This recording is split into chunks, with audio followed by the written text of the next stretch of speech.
Almost 2 months since the Mamelodi Baptist Church has accommodated families that have been displaced by the floods that poured last year. And the provincial government had asked for an extension after the church had accommodated them for some time. But now the deadline was on the 31st of January, which has already passed. This has left the church quite stretched, especially when it comes to resources and food in order to cater for the displaced families. Joining me now is Pastor Tembelani, who's going to elaborate a bit further on some of the challenges that have been there ever since hosting the displaced families. Thank you so much for your time, sir. It's been 2 months. Who are the people that are actually keeping the church going in terms of catering for the displaced families?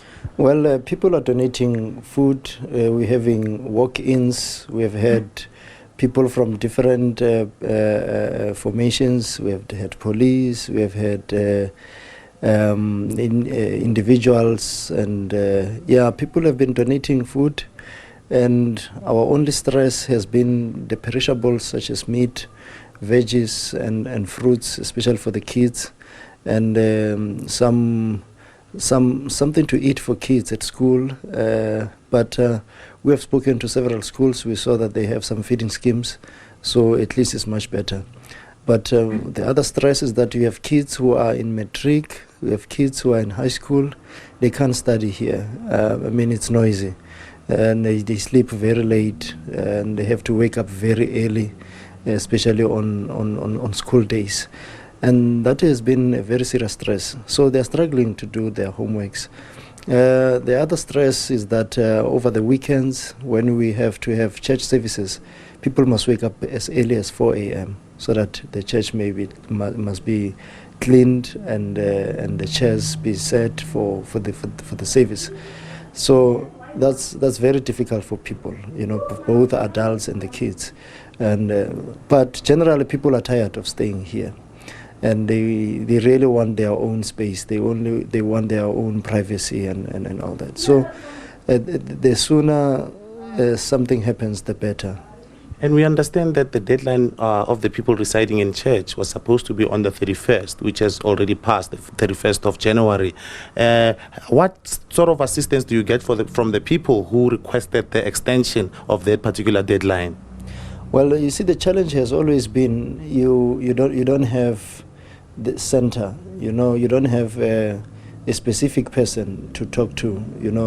Tomorrow. You will even remember that in December we spoke to the premier, and then he left, and then there was an acting premier, and then he left, and there was another acting premier every week, and then he also left. And those are the people, some who were promising stuff to us, and some discussions were informal, that no, Mamelodi, mid-January this will be done, end of January this will be done, and you keep on shifting the goalposts. So we have attended some meetings of the JOC.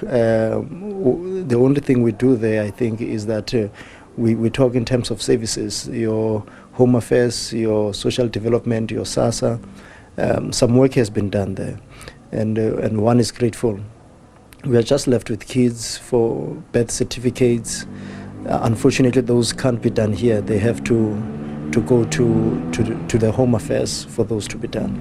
But we really do not know whom to talk to, because what we heard at some point was that we were told that now the province has left everything in the hands of the city. So the city has to make the final touch-ups so that people can be relocated from church to wherever they are taking them. Now you can imagine the city is not stable now. The mayor resigned yesterday. The next council meeting will sit just before end of February. Now it's really too much. And I think the church will meet and we decide what to do next. But we can't wait for the end of February. Okay. So going forward, are there any steps in order to start the relocation of the people from the church to different homes? I hope there's something happening in the background of the discussions. As far as I know, there's nothing happening. In fact, the majority of people are going back to rebuild their shacks. And then you can imagine, you can have rains again, and what will happen to those people if that place floods? So we really don't know of any steps of relocating people currently, but we hope that there is something happening at the background, you know. Thank you very much. There was Pastor Tembelani actually saying that despite there being a deadline for the people to relocate from the church and to be placed in different homes, he still does not have a clue as to what the officials in government are doing in order to remedy the situation. And with that, it's back to studio.